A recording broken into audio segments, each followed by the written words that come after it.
오늘은 주여 없나이다 이런 제목을 갖고 함께 은혜를 나누고자 합니다. 제가 이런 생각을 해봤어요. 제가 목회를 하는데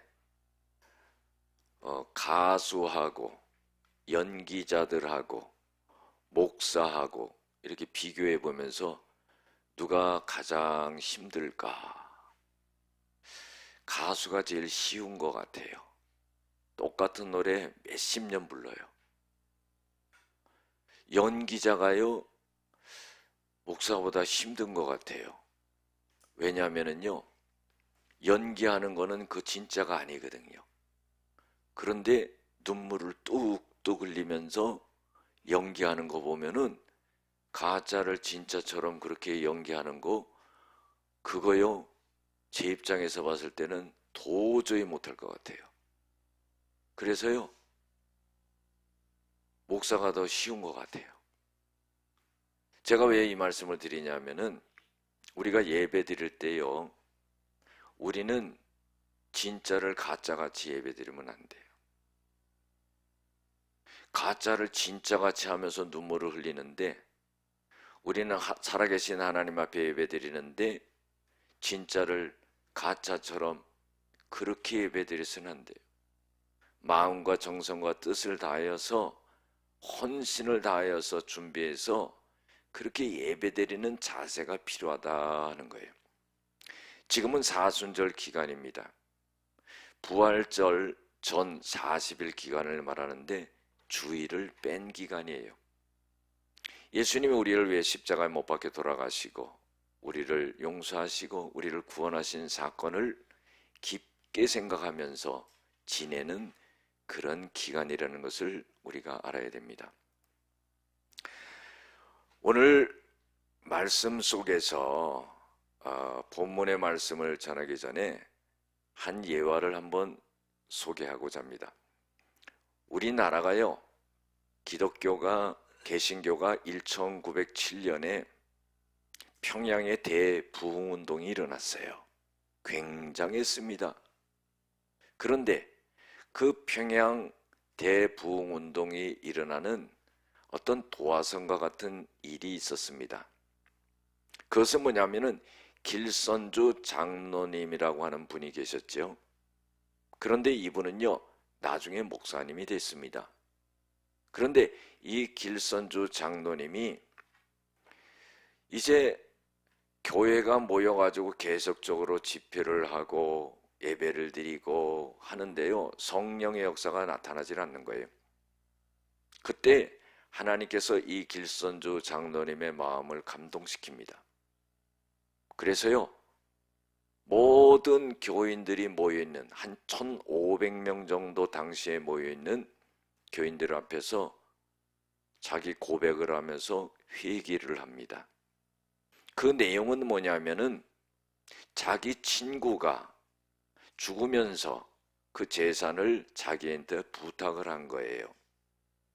부인되는 분이 그것을 잘 관리하지 못하니까 자녀들에게 그 재산을 갖다가 다 넘겨주지 못하니까 이 친구에게, 길선주 장로님에게 부탁을 했는데 이 장로님이 그 돈을 갖다가 자기가 쓴 거예요, 일부를.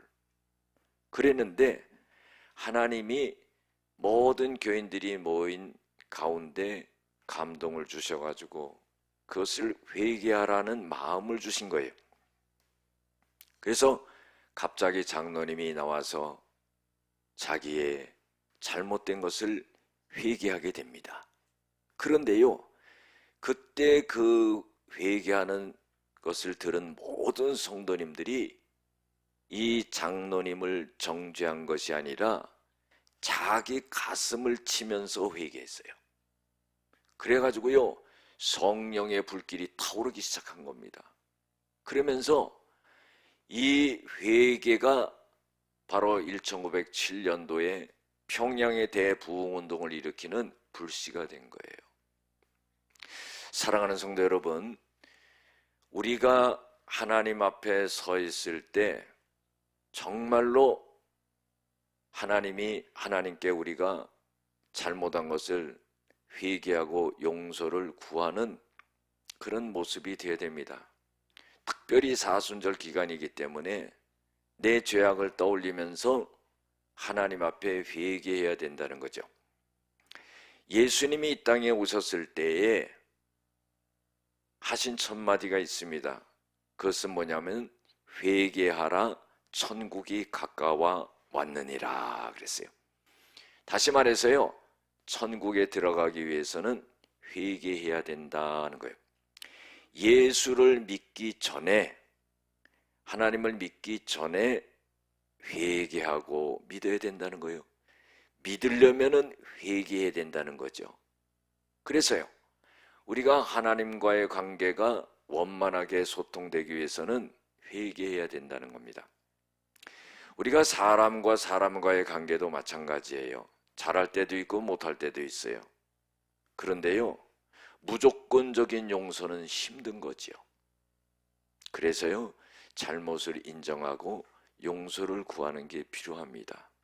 그러나 그런 과정이 없다 할지라도 정말로 자기의 용서를 구하지 않고, 그리고 자기의 잘못된 것을 고백하지 않고 용서를 받으려고 한다면 참 힘든 일이 되겠죠. 그러나 그것을 깨닫지 못하고 알지 못한다고 하면은 하나님께서 우리들에게 우리를 용서해 주신 그 사랑으로 하나님의 말씀에 순종하면서 용서할 수밖에 없는 겁니다. 내 마음에 납득이 되지 않아도 하나님이 용서하라 했기 때문에 용서할 수 있는 그런 믿음의 단계까지도 가야 된다 하는 거죠. 우리가 살아가면서 참으로 힘들고 어려운 일은 죄에 대한 문제라고 생각합니다. 왜냐하면요, 이 세상 살아가면서 죄를 짓지 않는 사람이 한 사람도 없기 때문입니다. 그래서 이 죄에 대한 문제는 내 힘으로 스스로 해결할 수 없다는 것을 우리가 알고 늘 하나님 앞에 나올 때마다 회개하고, 그리고 내 죄를 용서함 받고, 그리고 형제를 용서할 수 있는 그런 마음을 가져야 된다는 겁니다. 오늘 성경 본문 말씀에 배경적인 내용이 있습니다. 그것은 뭐냐면은 바리새인들과 대제사장이 예수님을 갖다가 고발할 조건을 찾고자 합니다. 예수님을 올무에 걸으려고 하는 거죠. 그들이 왜 그렇게 하려고 하냐 하면은 많은 사람들이 자기네들을 따르다가 예수님이 오시니까 예수님이 하시는 말씀과 예수님이 행하시는 기적을 보면서 예수님을 쫓아다니는 거예요. 자기네들이 왕따를 당하는 겁니다. 그러니까 예수님을 제거하고자 하는 마음을 가진 거예요. 그래서 이 대제사장과 바리새인들이 아랫사람들을 시켜가지고 예수님을 잡아오라고 그럽니다. 그런데요, 예수님을 잡아오지 못하는 거예요. 왜 너희들은 예수님을, 그 사람을 잡아오지 못하느냐 이렇게 말하니까 하는 말이, 이때까지 사람이 말하는 것처럼 그 사람이 말하는 것처럼 말한 사람은 이때까지 없었습니다. 그런 거예요. 예수님처럼 말하는 사람이 없었습니다. 그런 거예요.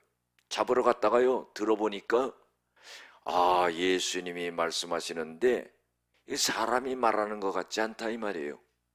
그렇게 말하는 사람이 없었다 그러는 거예요. 그러니까 이 대제사장들과 바리새인들이 하는 말이 뭐라고 그러냐면은, 너희도 그 사람의 말에 미혹되었느냐 이런 말을 합니다. 당국자들이나 바리새인 중에 그를 믿는 자가 있느냐, 이건 뭐냐면 예수를 당국자들, 여기 당국자들이라는 것은요, 사내들인 공회의 공회원들을 말하는 거예요. 지도자들이죠. 이런 사람들과 또한 바리새인 중에 예수를 믿는 자가 없지 않느냐 이런 말이에요. 너희들은 율법을 알지 못하는 이 무리는 저주를 받을 것이다 그런 거예요. 예수님을 따르는 무리들, 율법을 갖다가 알지 못하고 지키지 못하는 그 무리들은, 예수님을 따르는 자들은 저주를 받을 것이다 그런 거예요. 그런데요, 그때에 니고데모라고 하는 사람이 결정적인 말을 해요. 여러분들, 니고데모는요, 밤에 예수님을 찾아왔을 때 예수님이 이 니고데모에게 거듭남에 대해서 말한 거예요. 그랬는데 그때 당시는 깨닫지 못했을지라도 나중은 이 니고데모가 주님이 말씀하신 것을 깨달았다고 봐요. 왜냐하면요, 예수님의 장례 때에 나타나거든요. 그래서 예수님이 거듭나지 아니하면은 하나님의 나라를 볼 수 없다. 물과 성령으로 거듭나지 아니하면은 하나님의 나라에 들어갈 수 없다. 그 말을 듣고 깨달았던 사람이 이 니고데모인데, 이 대제사장과 바로 바리새인들에게 이런 말을 합니다. 우리의 율법은 사람의 말을 듣고 그 행한 것을 알기 전에 심판하는 것이 우리가 믿는 율법이냐, 이런 말을 합니다. 참 너무나 현명하고 똑똑한 말을 한 거죠. 이 이후에 이제 대제사장과 바리새인들이 그러면은 어떻게 하면은 예수님을 갖다가 올무에 걸어가지고 참 고발할 수 있을까, 이런 생각을 가진 겁니다. 예수님은요, 밤에는 산에 올라가서 기도하셨죠. 감난산에 올라가서 기도하셨다 그랬어요. 감난산, 올리브가 많이 나는 그런 나무의 산에 올라가서 기도하시고, 또 낮에는 성전에 와서 가르치셨다 그랬어요. 예수님이 하신 일은 뭐냐면은 가르치고 전파하고 치유하신 그런 일을 늘 반복하신 거예요. 그래서요, 말씀을 늘 가르쳤던 거죠. 그런데 아침에는 다시 성전에 와서 말씀을 가르치게 되는데, 그때 백성들이 다 나오게 됩니다. 한번 생각해 보세요. 예수님이 허튼 말을 하고 다니면은 그 말을 들으러 나오겠습니까? 그게 아니죠. 예수님이 하시는 말씀은요, 사람이 하는 말과 같이가 하는 거예요. 그 어떤 유명한 사람이 말한 것보다도 더 깊이가 있고요, 들어보지 못한 그런 말을 하는 겁니다. 왜냐하면은요, 사람은 이 땅의 말을 하지만은 예수님은 하늘의 말을 하는 거예요. 하늘나라 말을 하는 거예요. 육적인 말을 하는 게 아니라 영적인 말을 하는 거예요. 그렇기 때문에 예수님이 성전에 들어오시면은 사람들이 전부 들어와서 예수님의 말씀을 들으러 나왔다 그랬습니다. 그런데요, 그때에 서기관들과 바리새인들이 음행 중에 잡힌 여인을 끌고 와서 가운데 세웠다 그랬어요. 그리고는 예수님께 이런 말을 합니다. 선생님이여, 이 여자가 간음하다가 현장에서 잡혔나이다. 모세는 이런 사람을 돌로 치라고 했는데 선생은 어떻게 하실 겁니까? 이렇게 말을 하는 거예요. 한번 생각해 보세요. 이 사람들이 얼마나 악한 사람들인가. 예수님을 붙잡아 오려고 해도요, 예수님을 붙잡아 올 수가 없었어요. 그리고요, 그래서 이 사람들이 예수님을 고발할 조건을 찾기 위해서 음행한 여자를 갖다가 잡아가지고는 예수님에게 온 겁니다. 한번 생각해 보시기 바라겠습니다. 음행하는 여자가 다른 사람들이 다 알 수 있도록 그렇게 음행하고 다니는 여자가 어디 있어요? 몰래 숨어서 하지요. 들키지 않습니다. 웬만해서는 잘 들키지 않게 몰래 그렇게 음행하고 다니는 거예요. 그런데요, 그 음행하고 다니는 여자가 있다면은 바리새인과 서기관과 제사장들이 어떻게 해야 되겠습니까? 음행하지 않도록 잘 교훈하고 이끌어야 되지 않겠습니까? 그런데요, 이 음행한 여자가 음행하는 곳까지 계속적으로 주시하다가 마침내 그 현장까지 가서 그 여자를 잡아오는 거예요. 이건 잘못된 거 아닙니까?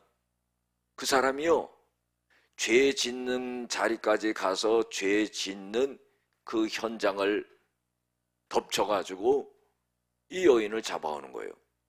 우리가 운전하시는 분들은 알아요. 운전하다 보면은요, 깜짝 놀랄 일이 있어요. 그것은 뭐냐면 커브길에 쫙 커브를 도는데 교통이요, 딱 숨어 있는 거예요. 아니, 제대로 나와 있으면 좋은데요, 숨어서 잡더라고. 걸리는 거예요. 이건 뭡니까? 죄인을 만들어 가지고 죄를 갖다가 뒤집어 쓰는 겁니다. 그거와 똑같지요. 이 여인이 그런 짓을 하고 다니면은 불러다가 그런 일 해서는 안 된다, 타이르고 선도해야 되는데 그렇게 하지 않고 이 여인을 미행하다가 간음하는 현장을 딱 덮쳐가지고는 데리고 온 거예요. 그리고 나서는 예수님에게 말합니다. 모세의 율법에는 이런 여자를 돌로 치라고 그랬습니다. 당신은 어떡하겠습니까? 그런 거예요.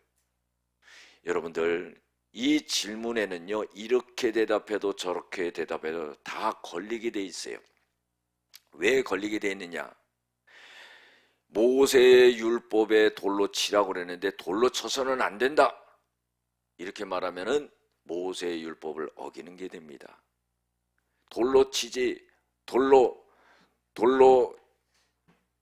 모세의 율법에는 이런 여자를 갖다가 돌로 치라 했는데 돌로 치지 말라, 그러면은 모세의 율법을 어기는 게 돼요. 그럼 돌로 쳐라 그러면은 예수님은 늘 사랑을 강조하셨는데 예수님이 사랑을 강조했던 그 말을 어기게 되는 겁니다. 그렇기 때문에 이렇게도 못하고 저렇게도 못하는 그런 상황이죠. 그런데 예수님은요, 이 사람들의 꾀보다도 더 지혜로우신 분이에요. 고린도전서 1장 25절에 보면은 하나님은요, 하나님의 약한 것이 사람의 강한 것보다 낫고 하나님의 미련한 것이 사람의 지혜로운 것보다 낫다 그랬어요. 예수님도 그런 분이에요. 이제 딱 걸렸는데 이것을 어떻게 빠져나오냐? 예수님께서 이렇게 말씀하십니다. 이들이요, 고발할 조건을 얻고자 예수님을 시험함이라 그랬습니다. 그런데 예수님께서 몸을 굽혀서 손가락으로 땅에 무엇인가를 이렇게 쓰시게 되었다 그런 거예요. 성경에는요, 무엇을 썼는지는 몰라요. 그런데 무엇인가 쓰셨다는 겁니다. 왜 그렇게 하셨을까?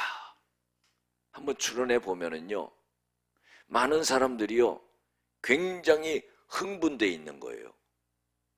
이 음행한 여자를 데리고 와가지고는 또 바리새인들이 막 선동을 하면서 흥분되어 있는 거예요. 손에는요, 돌을 하나씩 다 쥐고는요, 내리칠 기세를 보이면서 흥분되어 있는 거예요.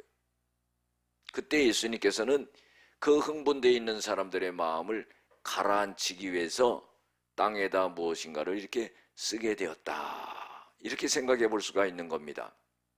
우리가요, 사람 간의 관계에서도요, 흥분된 사람을 갖다가 흥분되게 그렇게 대하면은요, 큰일 납니다. 주먹질 나는 거예요. 예수님은요, 지혜로우셔가지고 땅에 무엇인가 쓰는 거예요. 그리고 흥분됐던 사람들이요, 이렇게 쳐다보는 거죠. 그런데요, 뭘 썼는지는 몰라요. 어떤 사람은 이런 설교 들으면 또 나중에, 근데 목사님, 그거 뭐 쓴 거예요?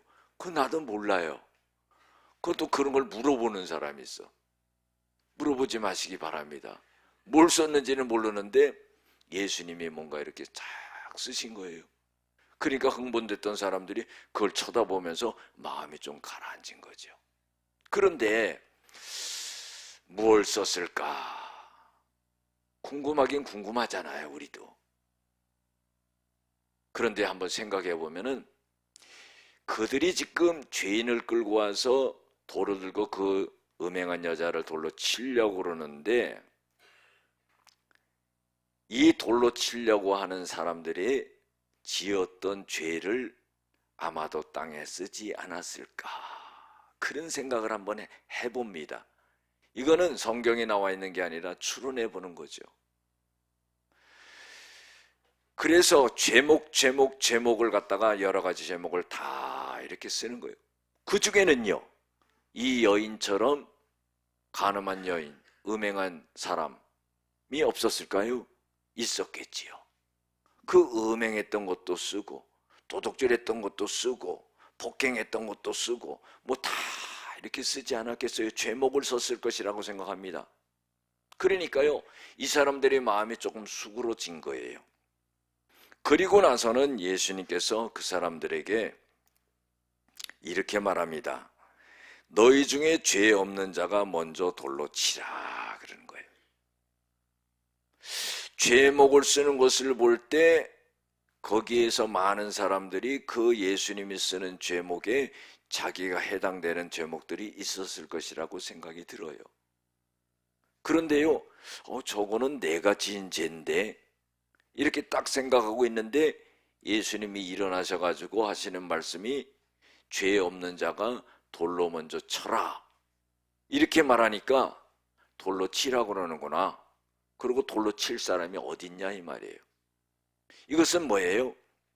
예수님이 그들의 양심을 갖다가 건드려 주는 겁니다.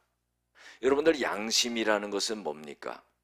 이 양심은요, 어떤 것이 선한 것이고 어떤 것이 악한 것인가를 사람이라면은 본능적으로 알 수 있도록 하나님께서 우리에게 주신 겁니다.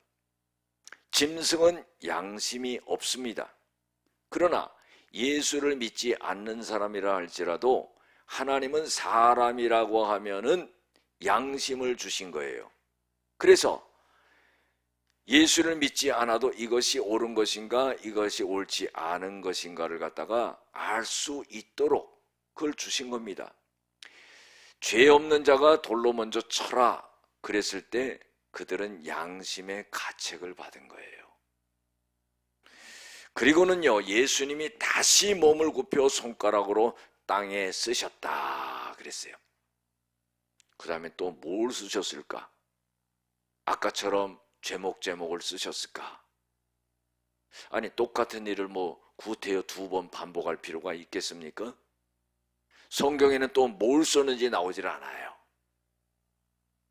그런데 또 한번 생각해 보면은 추론해 보는 거죠. 그 한 사람 한 사람의 이름과 제목을 매칭시켜서 쓰지 않았을까? 누구는 무슨 죄, 누구는 무슨 죄, 누구는 무슨 죄. 이렇게 썼을 때 그 사람들의 마음이 어떻겠어요? 더 양심의 가책을 얻는 거죠. 그러면은요, 그 사람들의 이름은 어떻게 알았을까? 이건 추론하는 거예요. 예수님이 지나가실 때 삭개오가요, 예수님을 보려고 뽕나무에 올라가잖아요. 키가 작으니까요, 뽕나무에 올라가서 예수님이 지나가시는 것을 그냥 구경하려고 올라갔는데 예수님이 마침 글로 지나가시면서 삭개오를 딱 쳐다보는 거예요. 그러더니 뭐라고 그랬어요? 이름을 탁 부르잖아요. 삭개오야, 내려와라. 내가 오늘 너희 집에 들어가야 되겠다. 아니, 이름을 어떻게 한 거야? 여러분들, 예수님이 그렇게 바쁘고 저거 한 분인데 삭개오 이름 알고 다닐 이유가 뭐가 있겠어요? 물어볼 이유도 없는 거죠. 누가 와서 스스로 가르쳐줄 이유도 없는 거고. 그런데 삭개오를 딱 보면서 예수님은 이름을 부르는 거예요. 왜 그럴까요? 예수님은 전지전능하신 분이에요. 그러니까 돌을 들고 이 여인을 치려고 하는 사람들의 이름을 아는 것도 이거 그렇게 어려운 일이 아니에요. 우리 인간은 불가능한 일이죠. 저 사람 이름을 가르쳐 주지 않으면 내가 그걸 어떻게 합니까? 삭개의 이름을 딱 부르듯이 그 사람들의 이름과 그 사람들의 죄를 딱딱 매칭시켜 가지고 썼다고 보면은 깜짝 놀랄 일이지요. 가슴이 덜컹하는 일이지요. 양심의 가책을 느껴가지고 뭐 어떻게 할 수 없지요. 여러분들, 예수님께서 죄가 없는 자가 먼저 돌로 치라, 이 말은 뭐냐면요, 이 여인이 죄가 없다는 얘기는 아니지요. 죄를 진 겁니다. 그리고요, 예수님이 모세의 율법이 틀렸다고 말하는 것도 아닙니다. 예수님은요, 이 유대인들의 지도자들의 음모를 생각하면서 이들에게는요, 문제점이 있다는 것을 우리가 알아야 됩니다. 율법이라는 것은요, 하나님이 하나님의 자녀들에게 어떤 것이 올바르고 어떤 것이 그른 것이라는 것을 알려주는 기준을 준 겁니다. 그렇다면요, 죄를 짓고 살아가지 말고 하나님의 주신 올바른 말씀을 갖고 살아가라 하는 그런 의미에서 율법을 준 겁니다. 그러면 이 율법이라는 것은요, 형벌을 갖다가 주기 위해서 만든 법이 아니에요. 이 율법은요, 죄를 방지하고 하나님의 백성으로 올바로 살아갈 수 있도록 선도하기 위해서 주신 법이라 이 말이죠. 그런데 이 바리새인과 대제사장과 이런 사람들은 이 율법을 악용하려고 그러는 거예요. 예수님을 올무에 걸려고 이 율법을 사용하는 것을 볼 수가 있습니다. 또 이 여인을 이렇게 끌고 왔을 때 문제점은 뭔가? 그것은요, 형평성이 맞지 않는다는 거예요. 뭐 간음은 혼자 합니까? 여자와 남자가 벌려놓은 일 아니겠습니까? 그러면 남자도 잡아와야지요. 남자와 여자를 딱 예수님 앞에 끌고 와야지 되는 거 아니겠습니까? 그런데요, 남자는 어디로 갔는지 몰라. 가만히 생각해 보세요. 돌을 들고 이 여인을 치려고 했던 사람들은 어떤 사람들이겠어요? 그 중에 여자가 있었을까요? 여자가 없었죠. 다 남자들이 온 거예요. 그러니까요, 그 간음한 남자는 딱 그냥 제껴놓고 이 여자만 데리고 온 거예요.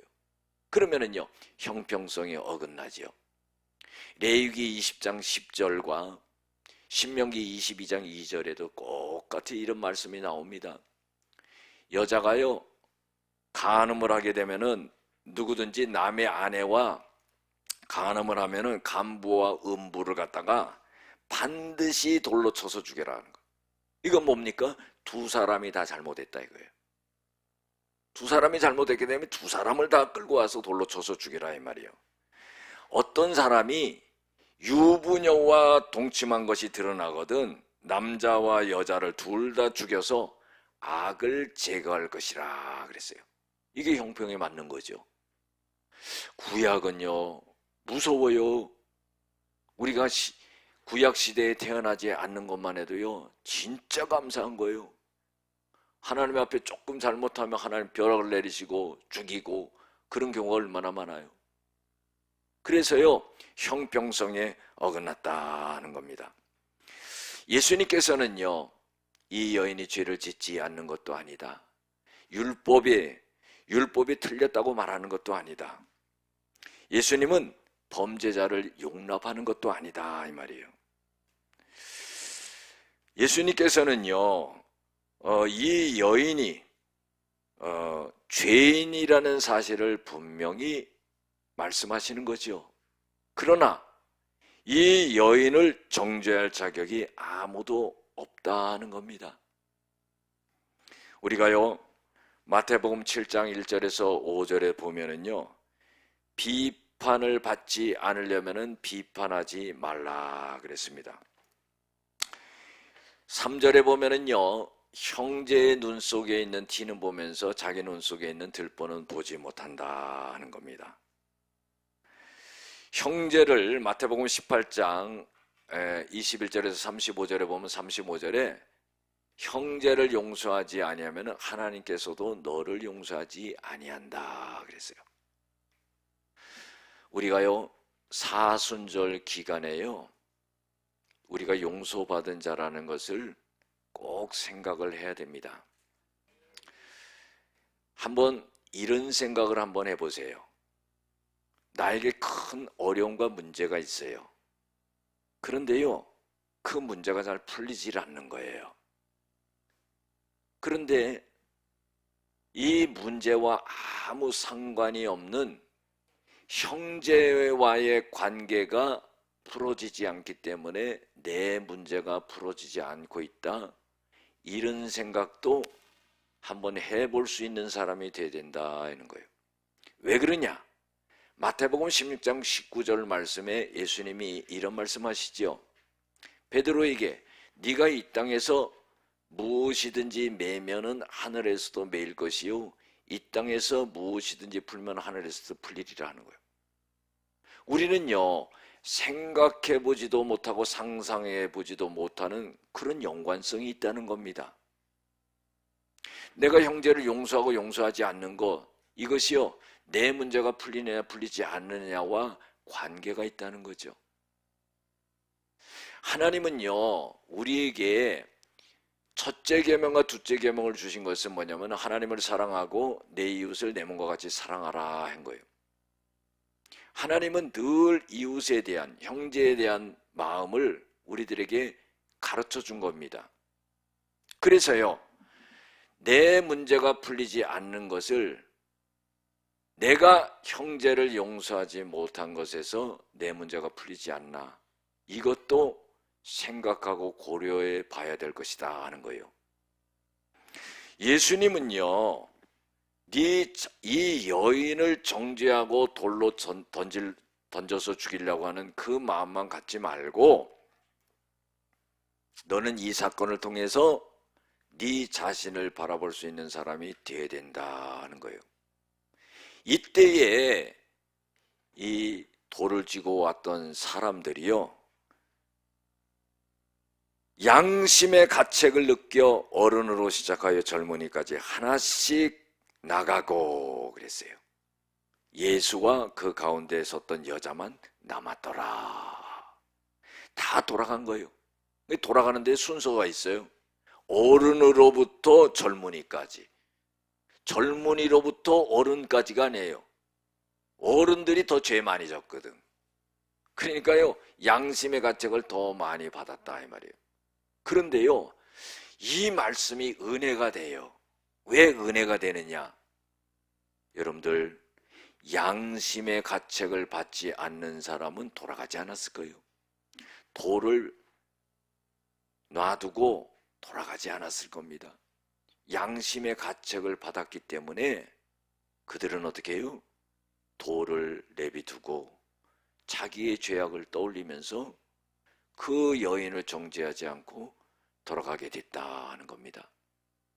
오늘날 우리가 예수를 믿는 사람들이요 양심의 가책도 받지 않는 그런 사람들이 얼마나 많아요. 돌을 놓지 않는 거예요. 이 돌을 꼭 던져야 되겠다는 겁니다. 여러분들 그 돌은 자신을 향해 던져야 될 돌이라는 것을 모른다는 겁니다. 그러나 성경에 나와 있는 이 사람들은요 그래도 그 돌을 갖다가 던지지 않고 내려놓고 갔다 그런 거예요. 이건 뭡니까? 양심의 가책을 받았다 하는 거예요. 우리가 믿음 생활하면서 하나님을 믿는다고 대단하게 할 것보다는요 양심의 가책을 받을 수 있는 그런 사람이 필요하다는 거예요. 보세요. 내가 예수 믿기 때문에 세상에 나가서 이런 죄도 짓지 않고 저런 죄도 짓지 않고 하나님의 자녀로서는 이렇게 살아가야지 그렇게 마음 먹고 죄질 자리에서도 양심의 가책을 받아가지고 죄 짓지 않고 돌아설 수 있는 그런 사람들이 돼야 된다 하는 겁니다. 사순절 기간인 이 기간에 내가 주님으로부터 용서함을 받은 그런 사람이라는 것을 깨달아야죠. 예수님과 이 여인이 남았습니다. 예수님께서 여자에게 묻지요. 아무도 없느냐? 아무도 없는 것을 보시고 여자에게 이렇게 말하면, 너를 고발하던 자들이 어디 있느냐? 너를 정죄한 자가 없느냐? 그랬더니 이 여인이 하는 말이 주여 없습니다. 그런 거예요. 이 말 속에 자유함을 느끼는 거죠. 용서함을 갖게 되는 거죠. 이제는요, 살아나게 됐다, 그런 고백을 하는 겁니다. 예수님께서 나도 너를 정죄하지 아니하노니 가서 다시는 죄를 범하지 말라 그랬어요. 오늘 말씀 속에서 우리에게 교훈을 주는 것을 한번 생각해 봅시다. 예수님께서는 이 세상을요, 정죄하려고 오신 것이 아니라 우리를 용서하시고 우리를 구원하기 위해서 오셨다 하는 것을 꼭 잊지 말아야 됩니다.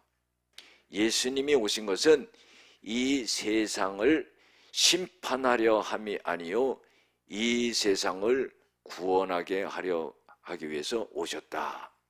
예수를 믿는 자는 심판을 받지 아니할 것이요, 믿지 않는 자는 예수님을 믿지 않기 때문에 이미 심판을 받은 것이다 그랬어요.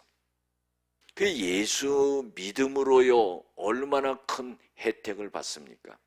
우리가 어떤 죄를 지었든지 간에 하나님 앞에 나와서 회개하고 자복하기만 한다면은 하나님께서는 그 죄를 묻지도 않고 따지지도 않고 다 용서해 주시는 그런 은혜가 있다는 거예요. 요한복음 8장 15절에도 예수님이 이런 말씀하십니다. 너희는 육체를 따라 판단하나. 육체를 따라 판단하는 것은 뭐예요? 눈으로 보는 것으로 판단한다 이 말이에요. 자기 생각을 갖고 판단한다 이 말이죠. 자기 경험을 갖고 지식을 갖고 판단한다 그러는 거예요. 그러나 나는 아무도 판단하지 아니하노라 그랬어요. 이건 뭐예요? 판단해서 정죄하지 아니하고 용서한다 이 말이죠. 두 번째로 교훈을 주고 있는 것은 그리스도의 자비와 용서를 깊게 알아야 된다 하는 겁니다. 요한복음 5장에 보면은요, 38년 동안 베스드다 연못에 병이 걸려가지고 거기 누워있던 사람이 있었어요. 거기에 왜 누워 있었냐면은 그 연못에 물이 막 움직입니다. 천사가 어느 때 내려와가지고 갑자기 물이 움직일 때 제일 먼저 뛰어드는 사람은 병이 낫는 거예요. 그런데 이 사람은 병이 깊어가지고 38년 동안 병이 있었는데 물이 움직여도요, 자기가 그걸 뛰어들 수 있겠습니까? 그래 누워있을 수밖에 없는데 그래도 병이 낫고자 하는 그 하나의 소망 때문에 누워있는데 예수님이 보시고 병이 깊은 줄을 알고 그 38년 된 자를 갖다가 고쳐주는 역사가 일어나요. 그리고서 예수님이 하시는 말씀이 뭐라고 그러냐면은 이런 말씀하십니다. 너는 다시는 죄를 짓지 말라 이 말씀하세요. 자, 이것은 뭐예요? 그 사람의 병에 걸린 것은 죄를 졌기 때문에 병이 걸린 것이다 그런 거예요. 그런데 예수님이 이 사람의 병을 고쳐줬다는 것은 무엇을 의미합니까? 단순하게 육신의 병만을 고쳐준 것이 아니라 그 사람의 죄를 용서해 준 거다 이 말이에요. 그래서 예수님은 다시는 네가 가서 죄를 짓지 말라 하는 겁니다. 우리가 사순절 기간에요, 이 말씀을 꼭 기억하시길 바라겠습니다. 정죄하는 사람이 되지 말고 용서할 수 있는 사람이 되어야 된다. 그래야지만이 내가 하나님 앞에 용서를 갖다 구하고 받을 수 있는 사람이 되고, 내가 형제를 용서할 때 이 땅에 매여져 있는 모든 것이 저 하늘나라에서 하나님 풀어주시는 그런 은혜가 임한다 하는 것을 기억하시기를 바라겠습니다.